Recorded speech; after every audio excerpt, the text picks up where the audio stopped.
everyone, Mitch coming in from the Command Core Studio. Welcome to the show. So, on today's episode, a fun one and a slightly embarrassing one for me in some ways as well. Cards that felt like a joke and, well, then they wrecked the table, and many of these wrecking me as well. Let's jump into them. First up, we've got Chaos Wand, an artifact for 3 that has pay 4, tap, target opponent exiles cards from the top of their library till they exile an instant or sorcery card. You may cast that card without paying its mana cost, then put the exile cards that weren't put cast this way in the bottom of the way, based on the bottom of the library. You know, all that text, essentially. But basically, what happens with this one is you see it and you're like, oh, that's cute. Like, you know, you're going to hit something random off the top. Okay, cool. All right, you've got your 3 mana artifact. It costs 4 to activate. That's 7 mana in total for that first spell. Obviously, it gets more efficient after that. You know, it is costing 4 essentially every single time versus, you know, the first initial kind of 7 in total, basically. That being said, you think, okay, all right, that player's got Chaos Wand. Good for them, all right? They, you know, activate it. They're like, huh.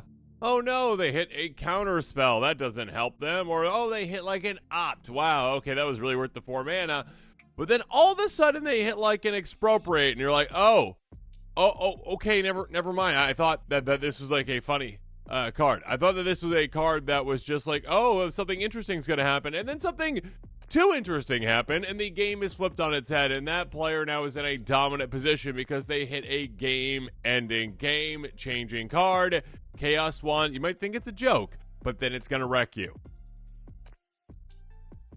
Next up, we've got Zuran Orb, an artifact for 0. Yeah, that's right, 0. And it says sacrifice a land, you gain 2 life. Now, when it comes to cards that you don't take seriously, I mean, one like this is definitely reasonable not to take seriously. You see it and you're like, wow, okay, it's a 0 mana card, cool. But I mean, what it does for you, it's like, oh, okay, sure. Gain a little bit of life for sacrificing probably the most valuable resource in Magic, your lands. So yeah, sacrifice your lands, gain a little bit of life. Oh yeah, what's to use about this? What is there that is actually beneficial for this for your deck? And you see a player play it. Sometimes in non-obvious situations, I would say there are some obvious ones. Like when it's in Get Rog, you're like, oh yeah, that's a serious card. But when it's in another deck and you're just like, okay, you've got Zuran Orb in here. You're gonna gain some life. Cool. All right, sure, whatever. And then all of a sudden, the player sacrifices all of their lands, gains a ton of life, and you're like, well, this is weird. And then they cast something that brings all those lands back into play. Splendid Reclamation style, essentially, bringing all those lands right back into play. And then you just happen to notice that, oh, there's like a landfall thing over there or over there. Oh, okay. All right, now I see the master plan going on. The absurd amount of value that you can get by sacrificing all of your lands, by getting them then back, gaining all that life. Maybe you have some life gain, you know, triggers as well that's going on. This is a card that at first you're like, yeah, well, it's a 0 mana artifact. What's the worst that could happen? And all of a sudden you're like, oh no, the worst happened. Take it seriously. And also, I probably should mention earlier, if you are wanting to take this card seriously, and the other cards as well, make sure you check out that card list link in the description below. Moving on. Now, this one might just be my fault, but the first time I saw Darksteel Reactor in play, I was like, huh, yeah, I mean, that's cute. That's fun, but there's no way you're going to win with that because it's going to take far too long. An artifact for 4, it's indestructible. Beginning of your upkeep, you may put a charge counter on it. When it's got 20 more charge counters on it, you win the game. Yeah, the first time that I saw this, you know, was out in a deck, and I'm just like, oh yeah. There was nothing that really worked with it so far from what I'd seen from that deck. There was nothing that made it speed up, essentially. So I'm like, okay, you're going to play this, and you're going to have it, get 20 counters on it. Good luck. You're gonna just have this sit around for 20 turns or whatever it is, or even if it's a little bit less than that. Like, there's no way that we are going to wait around and all of a sudden then you just win the game. There's no way this is gonna happen. And then like 2 turns later, it was like, oh my gosh, we need to stop it. This is at like 18 counters. We are so close to losing the game. It's indestructible. Does anyone have any way to deal with this? Does anyone have any way to take this out? No. Uh-oh. We're in trouble. Can we take that player out? No. Uh-oh. Oh, there's another proliferate effect. Oh, another proliferate effect. I mean, these days there are even more proliferate effects, so maybe players will take this seriously. But at the time when I played against this the first time, it was like, yeah, there's no way. The player strung together such a cool plan around this card, though, and absolutely shocked the table. And these days, take it from me. This card is not a joke at all. If you see it, the player's got a plan around it, and you need to stop them immediately. Not a joke. Let's move on to yet another artifact that you might think kind of is a joke a little bit, and you see it and you're like, wow, all right, this equipment, really?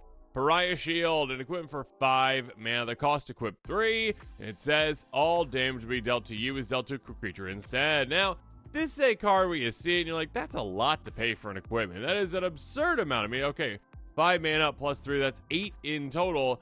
You're not like pumping that creature. All you're doing, you're redirecting damage, okay? All right, and that is a cool thing, right? It's like, okay, cool. Like, that player is somewhat protected a little bit right now. If they play this onto an empty board or a board where they don't have any, like, good creatures, I would say, ones that are like, oh, yeah, I can take a punch. Then you're like, okay, cool. So you're just going to, like, get your creature out. You're going to, attach this to it, and you're going to be like, okay, cool. Damage is redirected to the Slanter Elves. Awesome. I'm fine for a little bit, maybe.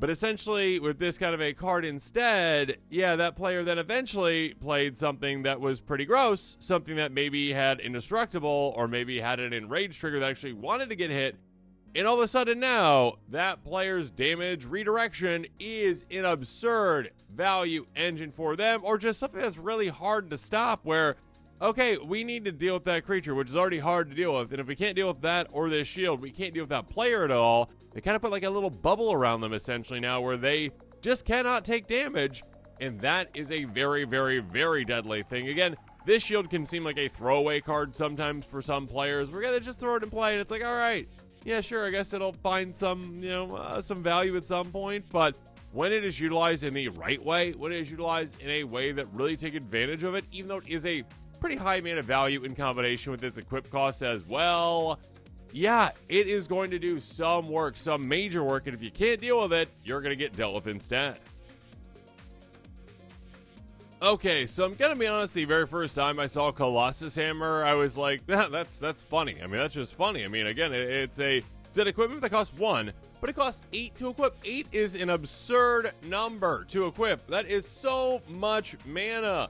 Again, even though if you can get this down turn 1, it's like, all right, you got it down turn 1, all right, I'll wait, like 6-7 turns until you can actually equip this to anything, and +10/+10 loses flying. The losing flying thing is just kind of funny as well. It's like, oh yeah, that's a funny joke, right? It's such a big hammer. There's no way you could fly with it. Even like that giant dragon over there is like, my gosh, I can't get off the ground with this, essentially, right? Yeah, I mean that's entertaining, right? But the thing is here's the thing with this card. +10/+10's a ton, and there are actually plenty of ways to now cheat this onto creatures. So you're never going to see someone actually pay that 8 mana. They're going to cheat it on with something like a Sir Gwyn, essentially, and just be like, okay, yeah, attach, there you go, all right. Time to swing absurdly quickly with this kind of a card, which pumps a creature, especially a commander, into like a very easily 2-shot, maybe even a 1-shot at some point, KO on anyone. This is a card that, again, kind of like, you might see it early in the game. You're like, oh yeah, when you gonna equip that? Equip 8? My goodness. And then it's like, okay, a turn later, oh, you already equipped that. Okay. Wow, all right. Everyone's in trouble. Hey, by the way, I never made fun of you. I never made fun of this card. We're best friends, right? You swing elsewhere. Ow. Okay, yeah, that hurt. I'm gonna be gone in like 2 turns. Okay, goodbye.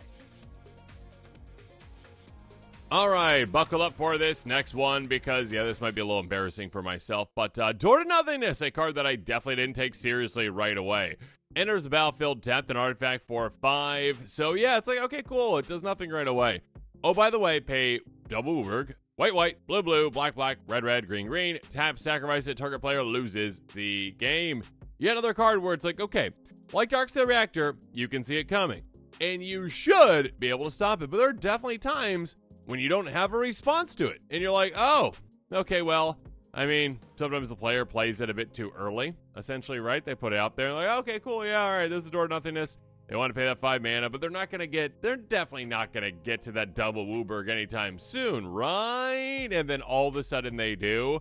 Or maybe they've got a way to work with this, work and come into play untap somehow, or are they going to just untap it with, Cure's Follower or something like that, and then activate right away, and you're like, oh, okay, I thought we had more time. I thought we had ways to react to this. I thought we had ways to stop this. This is a card that, you might not take all that seriously because it's not, obviously, when it comes to like the finishers in Magic, this isn't at the top of the list when it comes to like, most threatening finishers out there, but it is one that once it's the table, if no one's got a response, you're like, oh wait, you've got a response to this right opponent, right? Then you do. No? Okay. Well, I don't either.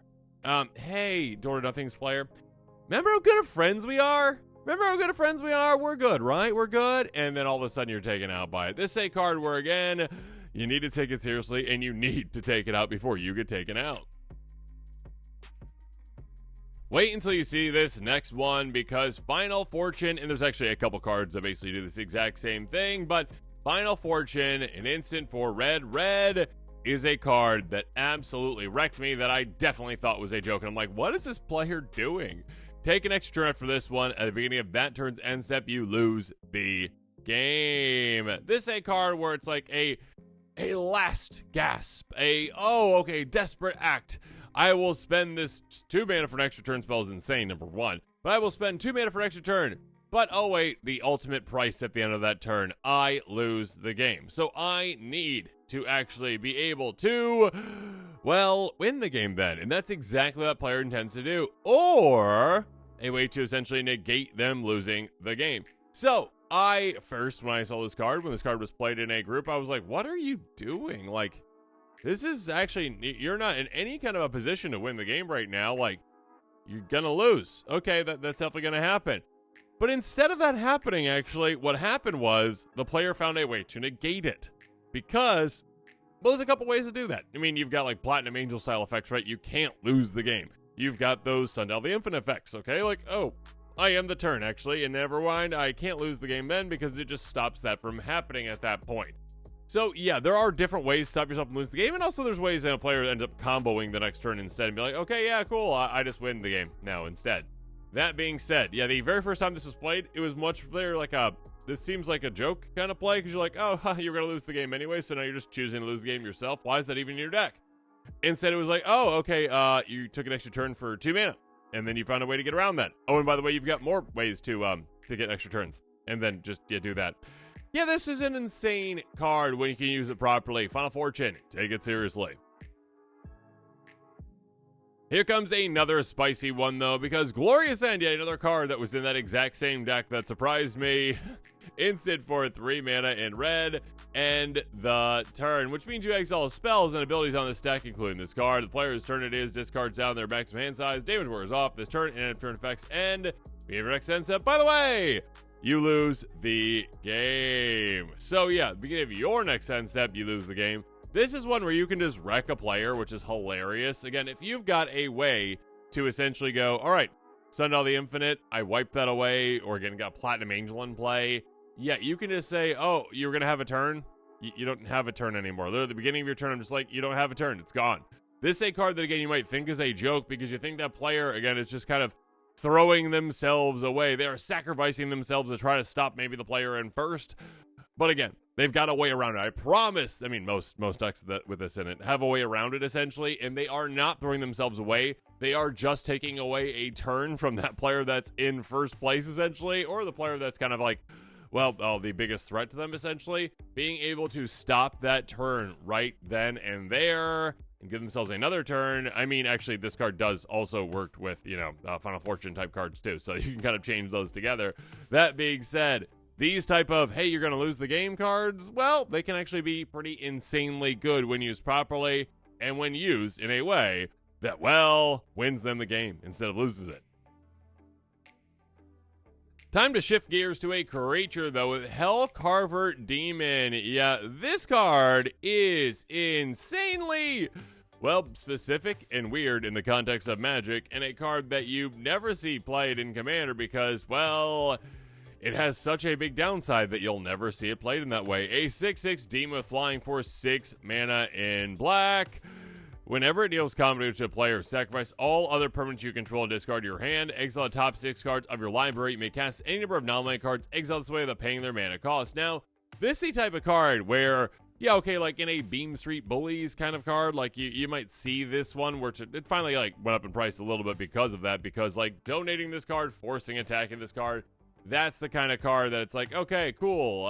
Hey, you get this. Cool, why not? I guess Beam Tree Blows might be, yeah, it is a good example. Anyways, this is a card, though, when I first saw it, was not in that kind of a deck. This was in a deck where, yeah, Alec was just, hey, put out and play, and all of a sudden I was like, all right, why? Why is this happening? What's going on here? And all of a sudden, yeah, this card became a game ender. This card became a card where it's like, oh, this is the most threatening thing I have ever seen. This does not matter that you sacrificed all your things, because you sacrificed all your things, and the top 6 cards of your library, which you somehow were able to place exactly what they were with that kind of a deck, all of a sudden, okay, you sacrificed all those things. Oh, you just cast that one ultimatum that brings everything back. Oh, okay, so you brought everything back that you just sacrificed. Oh, by the way, you cast this. Oh, by the way, you cast that. Oh, by the way, you cast that. You had an absurd gameplay strategy going on. Yeah, the downside became an upside. You had this amazing play, and Hellcar Demon, my goodness, was now the scariest thing I had ever seen. Yeah, you can think it's a joke until it's not. And actually, continuing on with that, Eternal Dominion was part of that 6-card strategy that I initially, again, whenever I saw these cards, I was like, well, that's a cool concept, but who's ever going to play those cards? Alec with the perfect strategy, apparently. Sorcery for 10 mana in blue. Search target opponent's library for an artifact, creature, enchantment, or land card for that card that play under target's control. The player then shuffles their library. Lots of words. Epic. For the rest of the game, you can't play spells. Oh my goodness. At the beginning of each of your upkeeps, copy this spell except for its epic ability. You may choose a new target for the copy. Yeah, a card where it's like, okay, I guess you're going all in on just casting this one spell throughout the rest of the game. I mean, it's a good effect, obviously. It's a really good effect, being able to just tutor out any artifact, creature, enchantment, or land, but only from opponent's library. So you're dependent upon your opponent still, but you can find some pretty good things. That being said, only one spell, can't play anything else. What in the world can you do?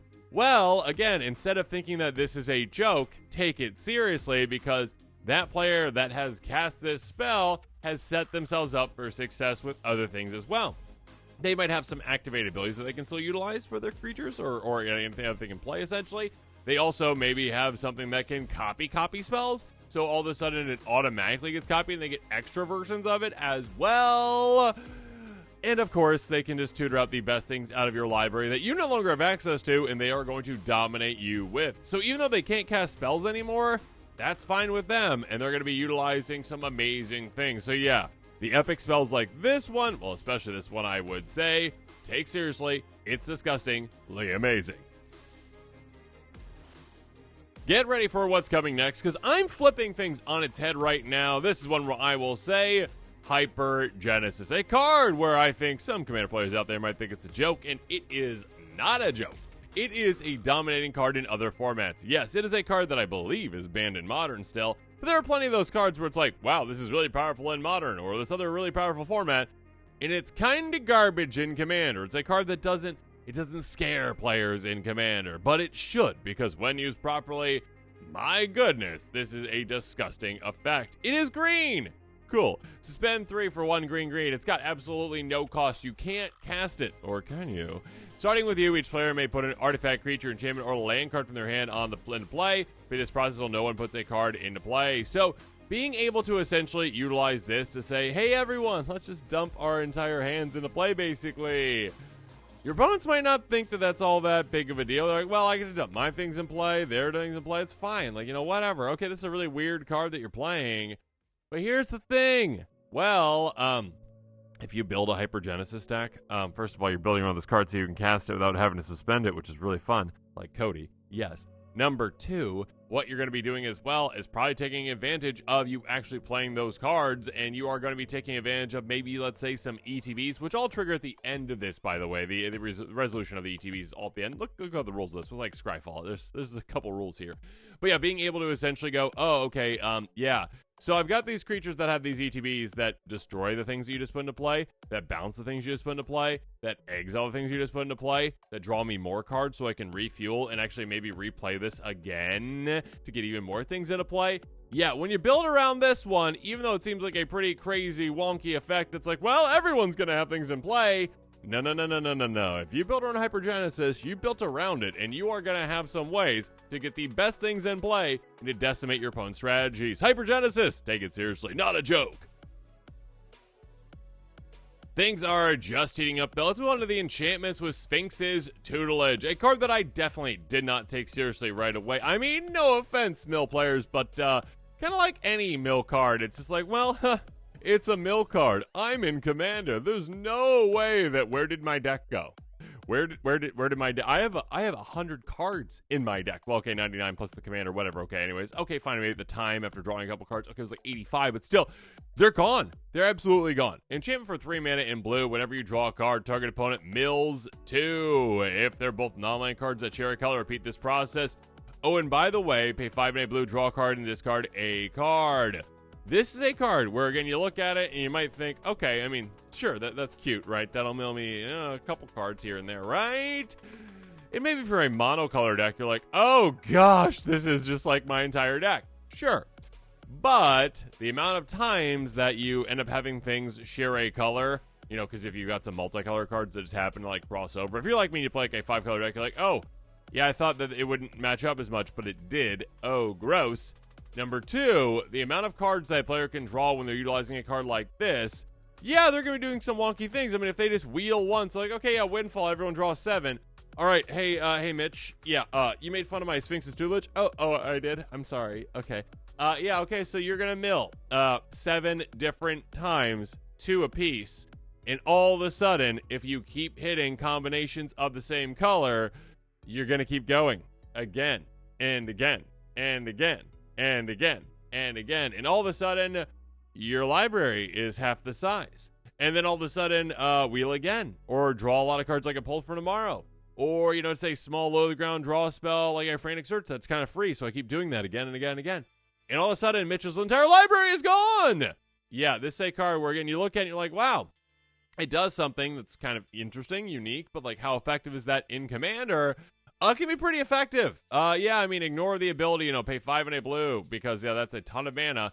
That's kind of what makes it a little bit of a joke. You're like, no one's going to pay that. It's like, they don't have to. They've got other ways to do this. They've got plenty of ways to just mill my entire library out, and I'm going to be gone. Take mill seriously. In some ways. Okay, one that I definitely did not take seriously at all. This is a card from my childhood. Yeah, Lethal Vapors. It's like, okay, wow. What's going on with here? But there's a twist in it in that this incredibly good but terrible bad card. I mean, it's terrible in the way that, like, if you utilize it in this way just normally, it'd be awful. But in the way that it can be utilized, yeah, it's disgusting. Enchantment for 4 mana in black. Whenever a creature comes into play, destroy it. Okay, that's a big downside. Ouch. Yeah, I mean, for everyone, right?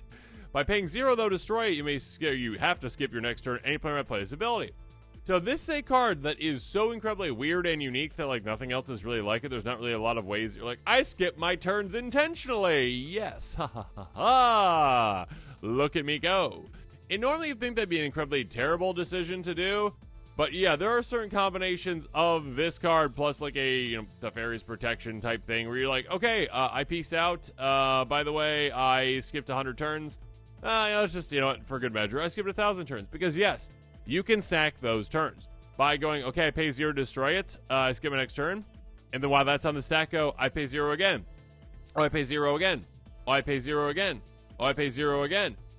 Yeah, you kind of need like ways to like activate abilities at the same time too, but still, being able to skip all your turns and just to be like, okay, cool, all my turns are skipped, and all of a sudden, I take no turns. Okay. Normally the goal of Magic would be like, okay, I want all the turns I can have. This, like, no. I don't want to be here. I'm gone, all right? You all play the rest of your turns out, and let me know what happens.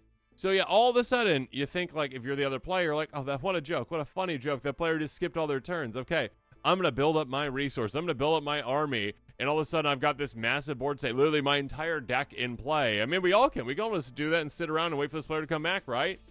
And then all of a sudden, it's like, oh, wait, actually, that was kind of genius. That person kind of, like, time traveled into the future.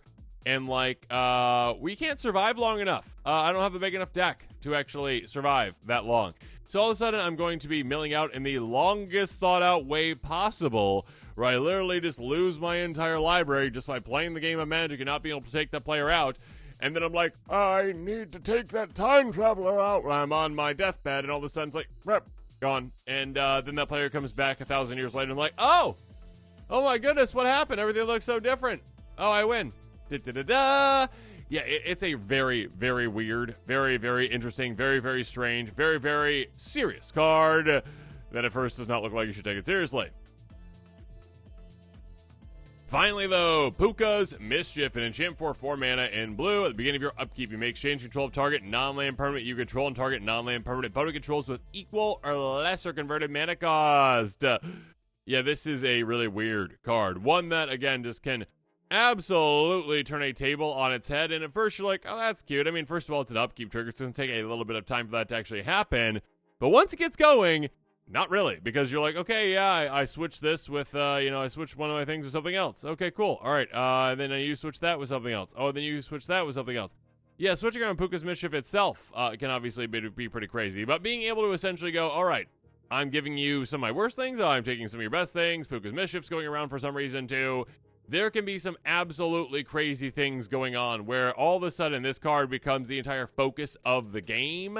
And you're just like, oh my goodness, this game initially was something that I understood. Initially was something that I could predict. Initially was something that I could, well, know if I was going to do well at in certain circumstances. And all of a sudden, it's topsy-turvy because if I play something, sometimes it's gone to somewhere else and I get something else completely different. And now I'm playing someone else's deck, basically, and they're playing mine. And oh my goodness, Pukas Mischief can absolutely cause the kind of chaos that, well, can be controlled by some, but gotta be controlled by, well, a really good chaos driver with Pukas Mischief. This is a card that is absolutely crazy. Take it seriously, and please take it out before it does its damage. Again, at the end of the day, there are certain cards out there, like Chaos Wand. When you first see them, you're like, oh, that's cute, right? I mean, oh, yeah, all right, play it, go ahead. Oh, you activated it? Wow, you hit a counterspell, it didn't do anything. Ha, ha, ha. All of a sudden, next turn comes around, they're like, oh, I hit Expropriate. And you're like, oh, my God, okay. Yeah, all right, you win. Oh, my gosh, really? Okay, or Pariah Shield, where it's like, oh, yeah, I mean, what you gonna throw that on? You got nothing in play. Oh, there's an indestructible creature. Okay. Or an enraged creature, and all of a sudden, like, okay, you probably win. Or Zuran Orb, it's like, yeah, you're gonna sacrifice your lands? What a terror. Oh, they got them all back. Oh, they got them all. They got them all back, and they got all those landfall triggers. Dark Star Reactor. Okay, they're just gonna sit around for a while. Okay, these days, even more so now. There's more proliferate effects out there. Do not think that this is gonna take a long time. It will not take any time at all. Door to Nothingness. Oh, that's gonna take a lot of time for you to actually activate. I'm gone. I'm gone. I'm gone already. Oh my gosh. Colossus Hammer again. Yeah, there's no way you can actually, equip that. That costs so much to. Oh, you played that effect, and that just equipped it automatically. Okay, all right. I guess I'm gone now. Final Fortune again. It's like, okay, you're gonna lose the game. Oh, you didn't lose. You didn't lose the game. You just got an extra turn spell for just two mana. You didn't lose the game. Or like Laura said, okay, you just ended my turn.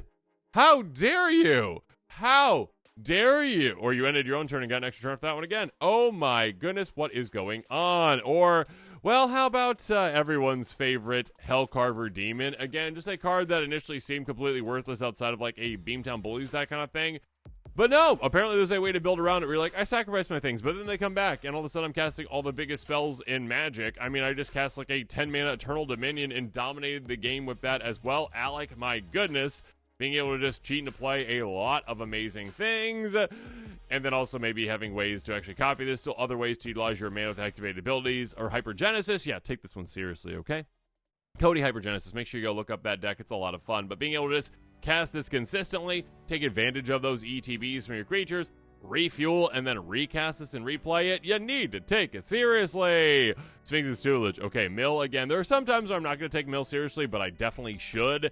Because, well, Sphinx Toodelage itself especially is no joke. It can take you out so quickly. If you're a monocolor player, you definitely know that this can take you out quickly. But even if not, you might not think there's a lot of ways for you to have cards that pair, but they end up doing that, and then you end up getting taken out, and they wheel, and they draw, and it's just problematic. Lethal Vapor is, again, a card where it's like, that is the worst effect of all time. Why would someone ever want to skip their turn? They just skipped 1,000 turns? Ha ha ha! Oh, wait, I've got no way to shuffle my deck. I've got no way to shuffle my graveyard in my deck. I've got no way to stop myself from drawing cards.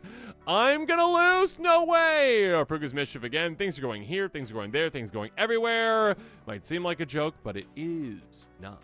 So yeah, if you are interested in any of these cards, make sure you check out that card list link in the description below and comment below with your thoughts. What kinds of cards have you seen that players might think are a joke but definitely are not, and they end up wrecking other players? And with that, this episode is coming to a close. Make sure you comment below with your thoughts on this one. And of course, as always, thanks again and have a good one.